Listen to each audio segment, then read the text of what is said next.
Hi, this is Anna Anderson from Glory Garden, and in this video I'm going to show you how I use a whole pastured chicken.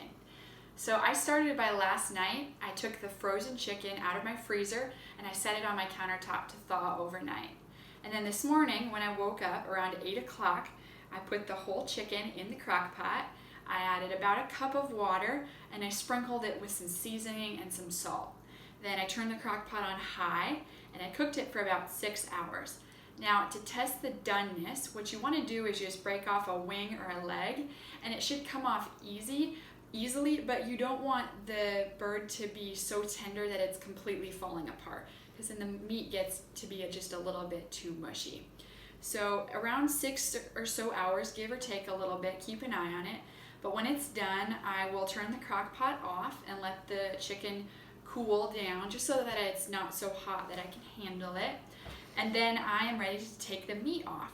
So what I do is I start by taking off the skin. Now I like eating the skin as crispy baked chicken skins. So I put the skins in this container, and this will go in my fridge until I'm ready to make the crispy baked chicken skins. And then I put all the meat in this container, and you can see that there's quite a bit of meat here. So we're gonna be able to get at least 3 meals out of this. And then everything that's left over from the chicken is gonna go back in this crock pot to make stock. So in here I've got bones and the carcass and scraps of fat and skin and little bits of meat. All that goes back in here. And then I'm going to add about 2 cups of water. The amount isn't really important, but just enough to cover the scraps.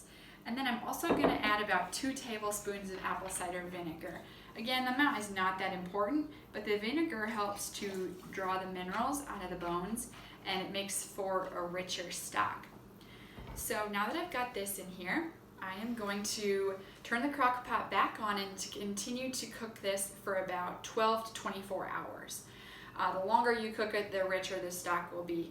When that's done cooking, then I will put it through a strainer and strain out the solids so that I'm left with the chicken stock, and I will have about a quart of chicken stock from this.